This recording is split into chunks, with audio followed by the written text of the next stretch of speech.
Good morning बच्चों। आज हम लोग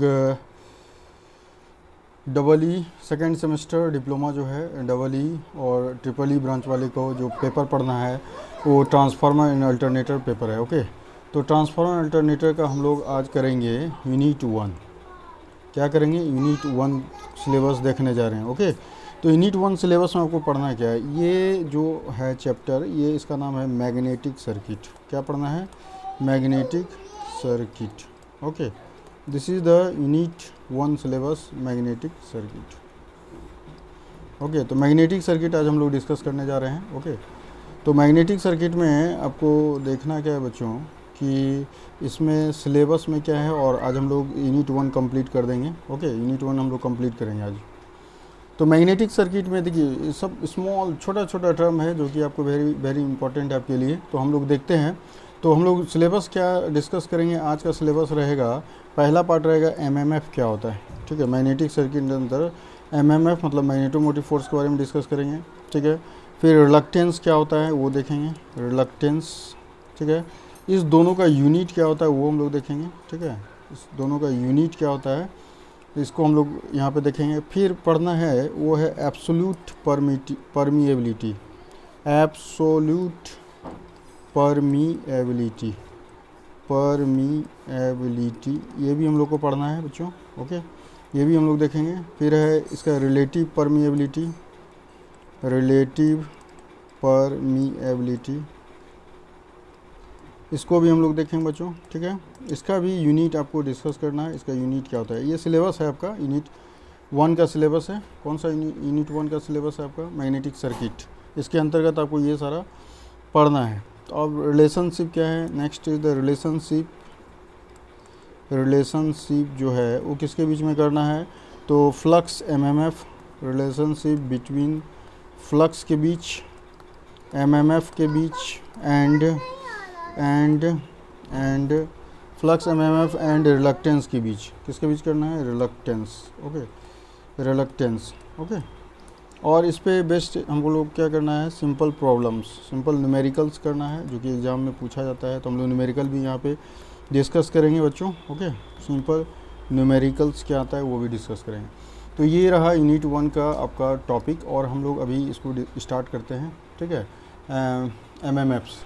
ओके बच्चों, अगर आपको लिखना है तो लिख सकते हैं। ठीक है, आफ्टर डैट देखिए अब हम लोग जो डिस्कस करने जा रहे हैं इसके एमएमएफ के बारे में डिस्कस करेंगे। क्या डिस्कस करेंगे? एमएमएफ क्या होता है वो हम लोग पढ़ेंगे। ठीक है, तो एमएमएफ मतलब होता है मैग्नेटोमोटिव फोर्स। ठीक है, ये मैग्नेटिक फील्ड में ही आपका एमएमएफ का जो टर्म होता है मैग्नेटिक फील्ड के लिए होता है। ठीक है, मैग्नेटोमोटिव फोर्स जो होता है वो होता है क्या वो हम लोग डिस्कस करेंगे। इसका डिफिनेशन क्या है वो भी लिखेंगे हम लोग। ठीक है, पहला टर्म क्या है? एमएमएफ। एमएमएफ बोलते हैं इसको। क्या फुल फॉर्म क्या बोला गया है? Magnetomotive force. ठीक है, इसको हम लोग रिप्रेजेंट जो करते हैं एफएम से इंडिकेट करते हैं। अपना अपना रिप्रेजेंटेशन है, लेकिन एफएम से हम लोग मैग्नेटोमोटिव फोर्स को इंडिकेट करते हैं। ओके, और मैग्नेटोमोटिव फोर्स का मैथमेटिकल एक्सप्रेशन भी करेंगे। पहले हम लोग जानेंगे होता है क्या है मैग्नेटोमोटिव फोर्स बच्चों।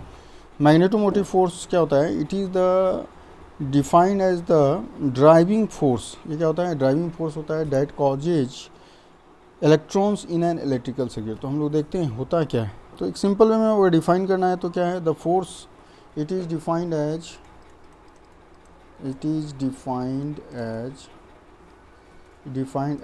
The force. क्या? It is defined as the force that tends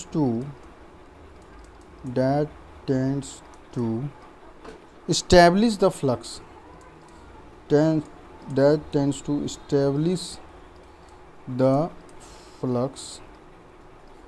flux through a magnetic circuit। क्या लेते हैं? flux through a magnetic circuit लेते हैं, flux through a magnetic circuit। Okay, तो सिंपल वे में डिफाइन करना है तो मैग्नेटोमोटिव फोर्स क्या होता है? It is defined as the force that tends to establish the flux. Main यहाँ पॉइंट क्या है? That tends to establish flux को इस्टेब्लिश करना मेन यहाँ पे है। थ्रू ये मैग्नेटिक सर्किट होता है, ये मैग्नेटिक सर्किट में ही होगा। और एमएमएफ जो होता है वो प्रोडक्ट होता है। एमएमएफ किसका प्रोडक्ट होता है? Product of number of turns and current का होता है। एमएमएफ इक्वल टू क्या होता है? एनआई। यानी एमएमएफ को हम लोग एफएम से रिप्रेजेंट कर रहे थे और ये क्या हो गया? एन इंटू आई हो गया। वेयर एन जो है यहाँ पे number of conductors or turns बोलते हैं। क्या बोलते हैं? Number of conductors or turns बोला जाता है। ओके, आई क्या है? ये करंट होता है, करंट, और इसका यूनिट क्या होता है? एम्पियर में लेते हैं। यूनिट क्या होता है बच्चों?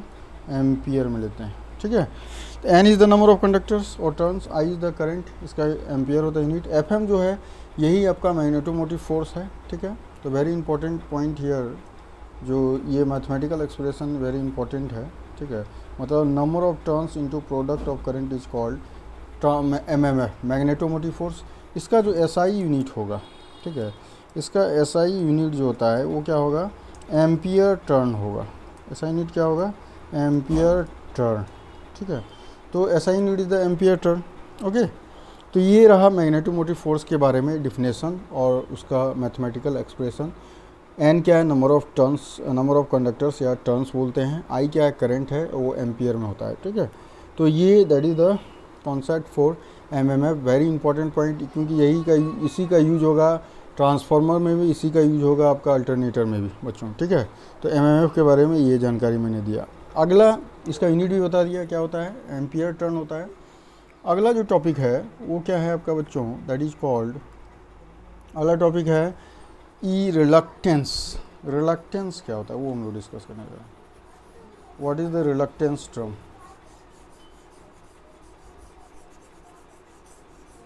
तो रिलक्टेंस को सब जगह अलग अलग रिप्रेजेंटेशन है, तो हम लोग एस से रिप्रेजेंट कर रहे हैं। रिलक्टेंस को एस से रिप्रेजेंट किया जाता है, उसको दर्शाते हैं। और यहाँ पे रिलक्टेंस जो होता क्या है?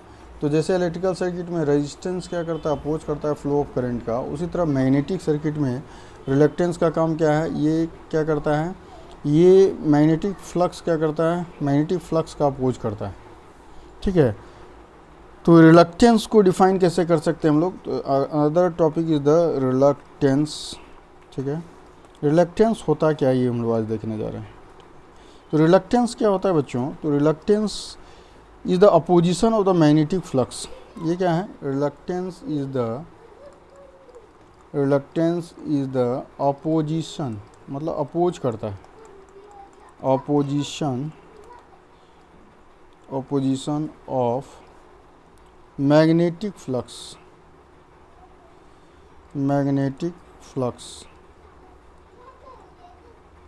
ठीक है, magnetic flux within a magnetic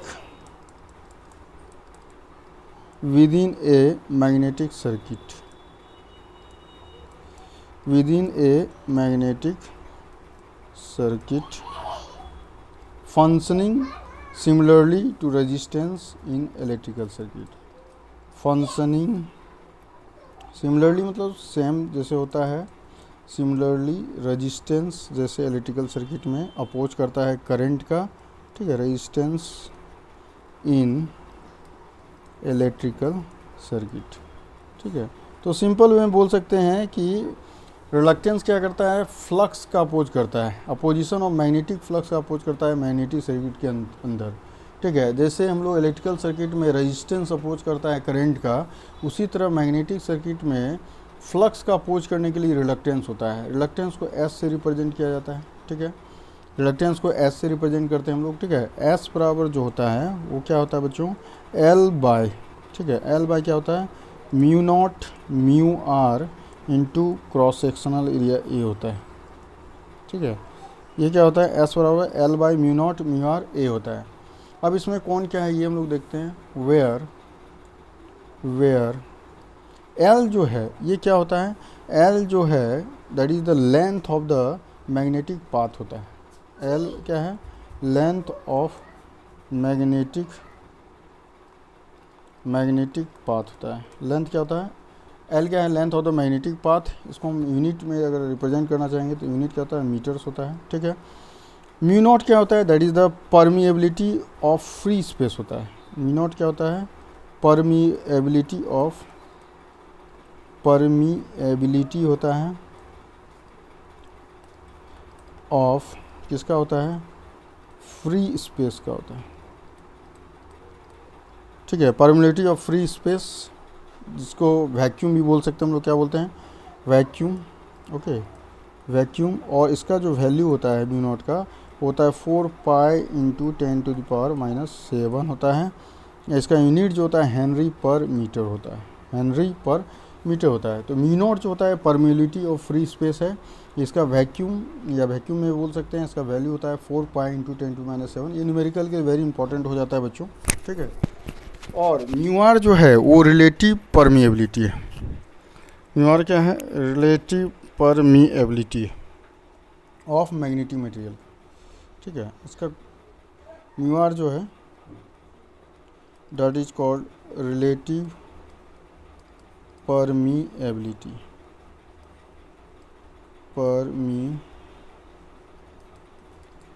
ठीक है, रिलेटिव परमिएबिलिटी होता है।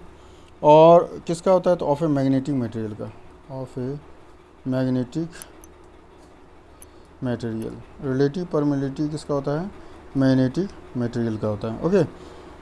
तो ए यहाँ पे बच गया, तो A is called cross sectional area, metre square में होगा यूनिट, क्रॉस सेक्शनल एरिया, ये यूनिट क्या होगा, मीटर स्क्वायर में होगा, ओके। तो ए क्या है, क्रॉस सेक्शनल एरिया है। और इसका रिलेशन मैंने यहाँ पे लिख दिया है कि रिलक्टेंस होता है L by mu naught mu are into A होता है। एस यहाँ रिलक्टेंस का रिप्रेजेंटेशन है, म्यू नॉट यहाँ परमिलिटी ऑफ फ्री स्पेस यानी वैक्यूम के लिए 4 pi into 10⁻⁷ henry per metre. Mu R क्या है, रिलेटिव परमिएबिलिटी है। ए क्या है, क्रॉस सेक्शन एरिया ऑफ में मीटर स्क्वायर में लेते हैं। और relative permeability of magnetic material है, ये शायद यूनिटलेस होता है, ठीक है। कौन सा, रिलेटिव परमिएबिलिटी। तो ये रिलक्टेंस के बारे में, तो सिंपल वे में बोला जाए तो रिलक्टेंस क्या होता है, मैग्नेटिक सर्किट में मैग्नेटिक फ्लक्स का अपोज करने के लिए रिलक्टेंस होता है। जैसे इलेक्ट्रिकल सर्किट में रेजिस्टेंस क्या करता है, करंट का अपोज करता है, उसी तरह एनालॉजी के टर्म में रिलक्टेंस क्या करता है, मैग्नेटिक सर्किट में मैग्नेटिक फ्लक्स का अपोज करता है। That is the concept, okay. तो ये था आपका according to your syllabus reluctance के बारे में बच्चों। अब हम लोग देखेंगे एब्सोल्यूट परमिएबिलिटी के बारे में। अब क्या देखने जा रहे हैं, एब्सोल्यूट। अगर जिसको लिखना है लिख सकते हैं यहाँ पे बच्चों, ठीक है। Next topic is the absolute permeability.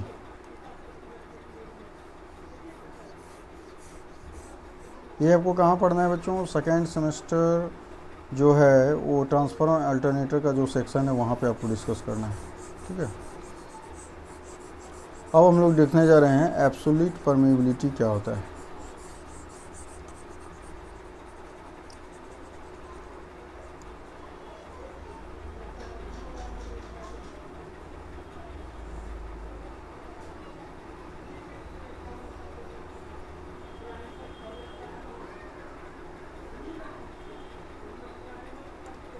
Next topic is the absolute permeability. हम लोग पूरा सिलेबस के अकॉर्डिंग चल रहे हैं बच्चों, ठीक है। जो आपका डिप्लोमा का सिलेबस है उसी के अकॉर्डिंग मैंने पढ़ाया है। एब्सोल्यूट परमिएबिलिटी क्या होता है, ठीक है, इसको हम लोग देखेंगे। तो एब्सोल्यूट परमिएबिलिटी जो होता है ये क्या है, इन एन इलेक्ट्रोस्टैटिक जो होता है, मतलब इलेक्ट्रोस्टैटिक टर्म में परमिएबिलिटी क्या इंडिकेट करता है। तो परमिएबिलिटी क्या होता है, it is the measure of ability of the material, क्या बोलते हैं, it is the measure of ability क्या बोलते हैं, it is the measure of the ability of the material to allow the formation of magnetic lines of force और magnetic field within इट। क्या बोले हम लोग, एब्सोल्यूट परमिएबिलिटी का पहला पॉइंट क्या निकलेगा यहाँ पे, इंपॉर्टेंट पॉइंट। फर्स्ट पॉइंट यहाँ पे क्या होगा बच्चों, first point is the in electrostatic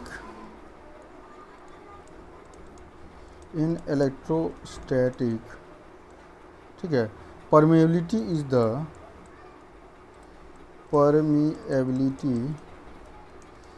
the measure of the ability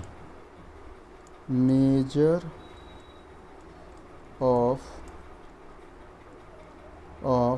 the ability of the magnetic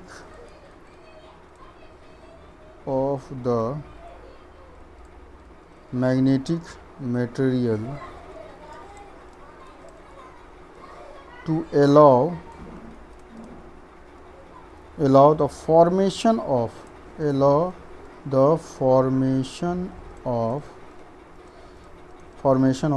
magnetic lines of force,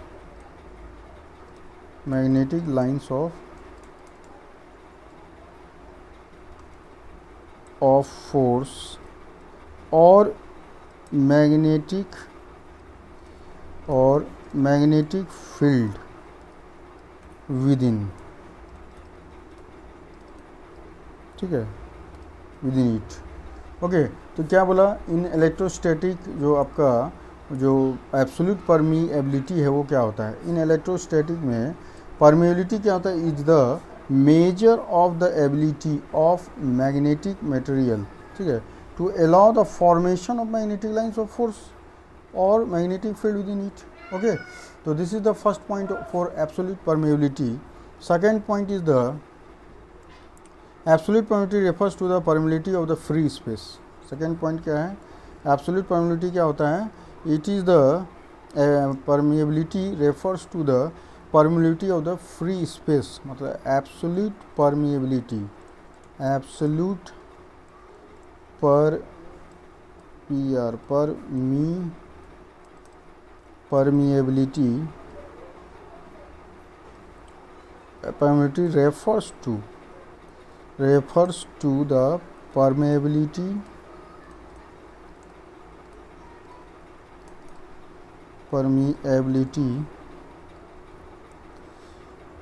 the permeability of the free space, ठीक है। Absolute permeability refers to the permeability of the free space का, कहाँ का परमीएबिलिटी है, free space यानी vacuum जो हम लोग बोल रहे हैं, ठीक है। और एब्सोल्यूट परमीएबिलिटी क्या होता है, कांस्टेंट होता है। Third point is the absolute परमीएबिलिटी,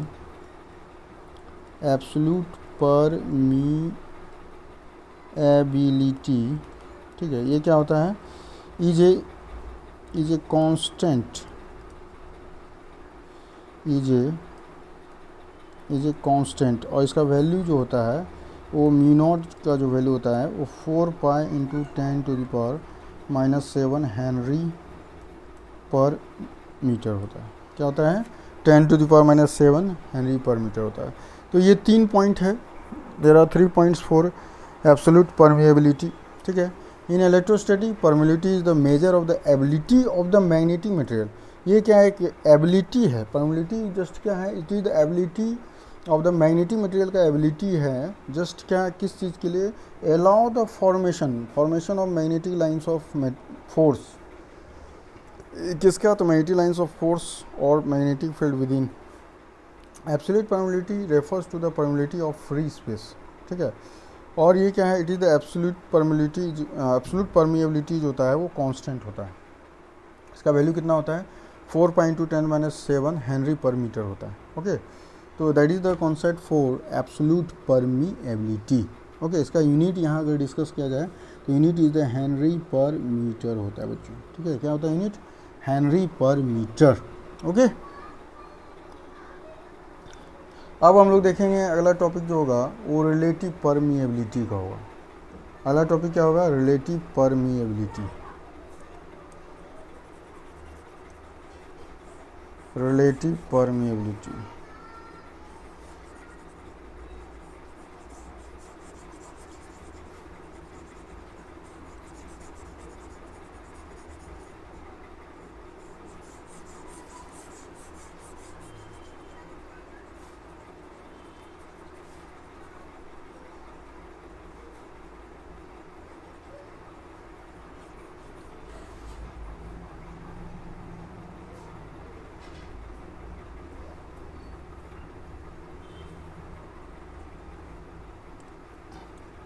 अगला टॉपिक क्या है बच्चों, रिलेटिव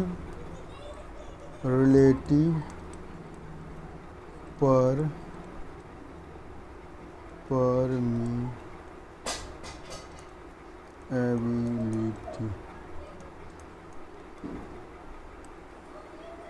रिलेटिव परमिलिटी क्या होता है? तो देखिए रिलेटिव परमिलिटी को हम लोग जो रिप्रेजेंट करते हैं वो म्यू आर से करते हैं, ठीक है। म्यू आर से रिलेटिव परमिलिटी को रिप्रेजेंट किया जाता है। लेकिन रिलेटिव परमिलिटी होता है क्या है? It is the ratio of permeability of the substance to absolute permeability, ठीक है। क्या बोला जाता है? It is the ratio,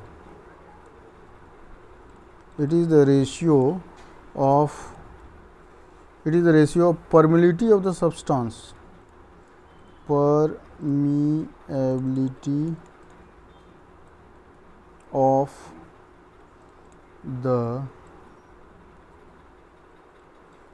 the substance to absolute permeability,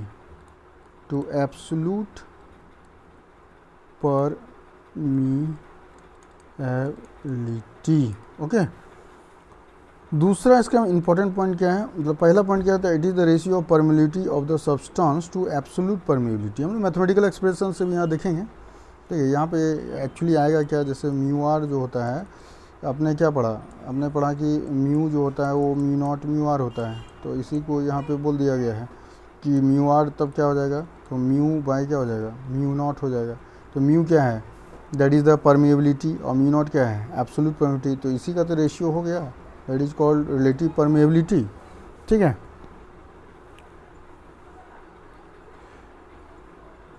तो हम लोग बोल सकते हैं कि the ratio of permeability of the substance to the permeability of the vacuum is known as, that is the relative permeability.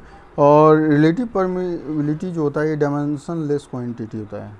Relative permeability का कोई relative permeability जो होता है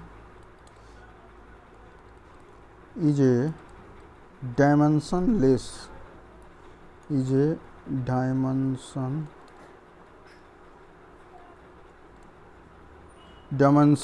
क्वांटिटी कहलाता है। क्या कहलाता है? डायमेंशन लेस क्वांटिटी होता है। It is the ratio permeability of substance to absolute permeability. Relative permeability क्या होता है? It is a dimensionless quantity होता है। क्या होता है? It is a dimensionless quantity कहलाता है बच्चों, ओके। तो ये था रिलेटिव परमिएबिलिटी के बारे में, okay.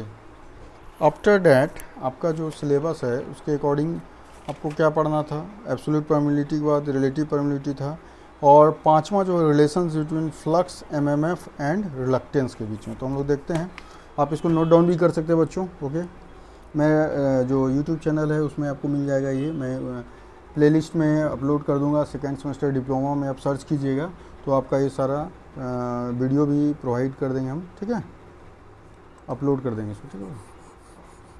Next topic is the relationship between, क्या करेंगे हम लोग? Flux, MMF and reluctance.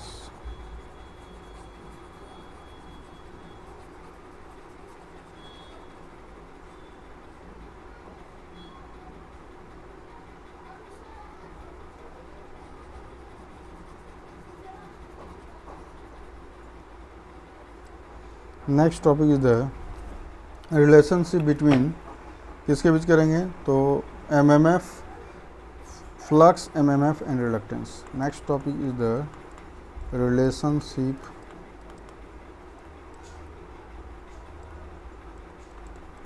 Between flux, MMF and reluctance, okay. Relationship between किसके करेंगे? फ्लक्स, एमएमएफ मतलब मैग्नेटोमोटिव फोर्स एंड रिलक्टेंस के बीच में, ठीक है। तो हम लोग क्या करते हैं, तो इसका देखते हैं हम लोग, तो क्या रिलेशनशिप होता है इसके बीच में, ठीक है। तीन पॉइंट यहाँ पे, तीन टर्म है। फ्लक्स जिसको फाई से रिप्रेजेंट करते हैं, एमएमएफ मतलब एन आई होता है, और रिलक्टेंस को यहाँ पे एस से रिप्रेजेंट करते हैं, ठीक है। रिलक्टेंस को किससे रिप्रेजेंट करते हैं? एस से रिप्रेजेंट करते हैं, ओके। तो यहाँ पे जो रिलेशन होता है, देखिए वेरी इंपॉर्टेंट पॉइंट, रिलक्टेंस क्या होता है? रिलक्टेंस जो होता है रिलक्टेंस किसके बराबर होता है, एमएमएफ, मैग्नेटोमोटिव फोर्स, वाई क्या होता है, फ्लक्स होता है। द रिलक्टेंस जो होता है इन्वर्सली प्रोपोर्शनल टू फ्लक्स होता है, ठीक है। अगर रिलक्टेंस को बढ़ा देंगे तो फ्लक्स का वैल्यू कम हो जाएगा, ठीक है। रिलक्टेंस को अगर बढ़ाते हैं तो फ्लक्स का वैल्यू कम हो जाएगा, ठीक है। और रिलक्टेंस को अगर घटा देंगे तो फ्लक्स का वैल्यू बढ़ जाएगा, ठीक है। तो ये reluctance is inversely proportional to क्या है, फ्लक्स के। मतलब रिलक्टेंस ऐसे भी पहले से क्लियर था कि रिलक्टेंस क्या करता था, मैग्नेटिक फ्लक्स का अपोज करता था। जितना ज़्यादा रिलक्टेंस होगा तो मैग्नेटिक फ्लक्स कम हो जाएगा, और जितना ज़्यादा रिलक्टेंस कम होगा तो मैग्नेटिक फ्लक्स ज़्यादा हो जाएगा। तो सब सिंपल है। और यहाँ पे रिलक्टेंस को हम लोग एस से रिप्रेजेंट करते थे, ठीक है। तो एस और क्या लिख सकते हैं, एमएमएफ को एन आई बोलते हैं, एन इंटू आई, ठीक है। और फ्लक्स को क्या बोलते हैं, फाई बोलते हैं। तो इस दोनों के बीच क्या रिलेशन है, तो इन्वर्सली प्रोपोर्शनल का रिलेशन है बच्चों, ठीक है। तो ये एम्पियर टर्न हो गया, और ये फ्लक्स का यूनिट क्या होता है, वेबर। अगर इसका यूनिट लिखना चाहते हो तो ऊपर में एम्पियर टर्न होता है और नीचे में क्या होता है, वेबर होता है, that is the weber, okay. तो that is the unit for this case. तो मेन चीज़ यहाँ देखने को क्या मिला बच्चों कि आपका जो रिलक्टेंस जो होता है वो इन्वर्सली प्रोपोर्शनल टू क्या होता है, एमएमएफ बाय फ्लक्स होता है, ठीक है। एमएमएफ मतलब मैग्नेटोमोटिव फोर्स, और फ्लक्स को फाई से रिप्रेजेंट करते हैं। एमएमएफ का वैल्यू होता है द प्रोडक्ट और number of turns into current, इसका यूनिट जो होता है एम्पियर टर्न, और फाई जो होता है फ्लक्स, इसका यूनिट होता है वेबर। तो that is the relationship between MMF and reluctance, MMF and flux, ठीक है। तो that is the concept, okay, that is the concept. After that हम लोग क्या डिस्कस करेंगे, तो वी डिस्कसिंग ईयर, यहाँ पे जो सिलेबस है आपका बच्चों, वो simple problems on magnetic circuit है, ठीक है। Simple problems on magnetic circuit, तो ये हम लोग डिस्कस करेंगे। तो इसका क्या होता है वैल्यू, तो हम लोग देखते हैं, ठीक है। हम लोग क्वेश्चन को देखते हैं क्या इसमें करना है, ठीक है। ओके बच्चों, तो एक न्यूमेरिकल भी देख लेते हैं ताकि यूनिट 1 आपका पूरा क्लियर हो जाएगा। ट्रांसफार्मर एंड अल्टरनेटर का यूनिट 1 में पूरा क्लियर कर दूंगा, ठीक है। तो हम लोग देखते हैं तो न्यूमेरिकल क्या है, ठीक है। न्यूमेरिकल जो है वो क्या पढ़ना है, ठीक है। एक न्यूमेरिकल करते हैं, उसी से क्लियर हो जाएगा कॉन्सेप्ट, ओके। चलिए हम लोग एक न्यूमेरिकल को डिस्कस कर रहे हैं। न्यूमेरिकल क्या है बच्चों कि बोल रहा है for the magnetic circuit number of turns is given 400 turns, कितना दिया है 400 टर्न्स, ठीक है। फिर मीन कोर लेंथ जो दिया है वो कितना दिया हुआ है, दैट इज़ द एलसी से रिप्रेजेंट करते हैं। इसका वैल्यू कितना दिया है, 50 सेंटीमीटर दिया है। कितना दिया है, 50 सेंटीमीटर। एयर गैप लेंथ कितना है, एयर गैप लेंथ जो है वो एलजी जो है वो कितना दिया हुआ है, तो that is the 1 mm, 1.0 mm, ठीक है। मिलीमीटर इसको बोलते हैं। क्रॉस सेक्शनल एरिया जो एसी है वो कितना दिया हुआ है, क्रॉस सेक्शनल एरिया एसी जो है कितना दिया हुआ है, ये दिया है 15 सेंटीमीटर स्क्वायर, 15 सेंटीमीटर स्क्वायर, ठीक है। रिलेटिव परमेबिलिटी ऑफ कोर कितना दिया है, ये दिया हुआ है 50, ये तो हो गया। रिलेटिव परमेबिलिटी ऑफ कोर जो है म्यू आर का वैल्यू वो 3000, इसका कोई डायमेंशन नहीं होता, मतलब यूनिटलेस होता है, ठीक है। और करंट जो इसमें फ्लो हो रहा है वो 1.0 एम्पियर, ठीक है। तो this is your question for in the magnetic circuit में, ठीक है। इस सब all values are given, number of turns, mean core length LC, air gap length LG, cross section area इतना दिया हुआ है, म्यू आर रिलेटिव परमेबिलिटी इतना दिया है, करंट इतना दिया हुआ है, ठीक है। हम लोग इसको अब सॉल्व करते हैं बच्चों, तो देखते हैं हम लोग इसका आंसर क्या हो, इसका सॉल्यूशन हम लोग करते, ठीक है। तो सॉल्यूशन जब करेंगे तो क्या देखते हैं, आरसी जो रिलक्टेंस होता है कोर के अंदर, ये क्या होगा, एल बाय फार्मूला क्या होता है, म्यू नॉट म्यू आर ए, ये मैंने बता दिया है आपको, ठीक है, म्यू आर ए। तो एल जो है लेंथ वो कितना दिया है, 50 इंटू 10⁻⁻²,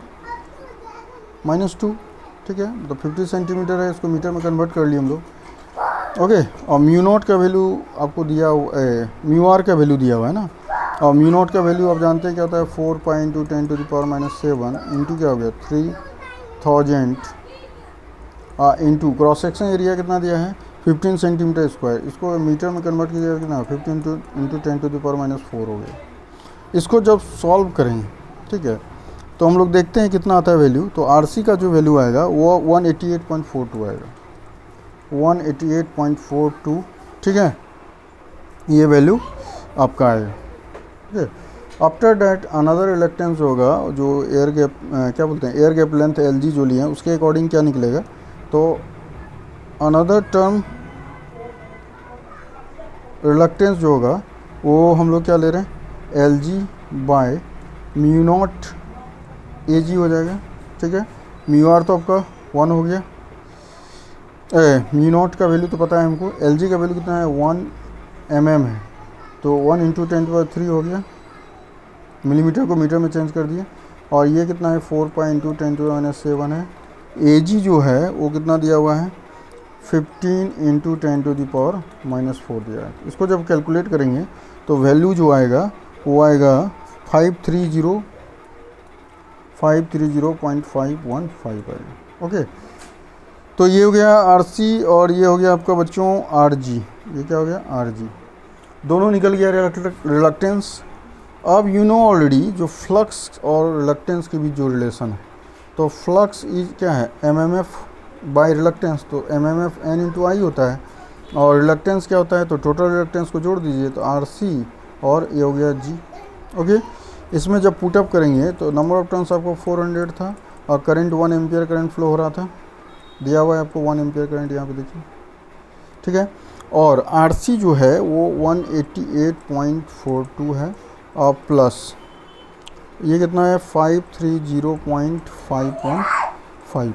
ओके, ये हो गया। इसको जब पुटअप करेंगे तो यहाँ 10⁻³ से मल्टीप्लाई करेंगे हम लोग बच्चों। ओके,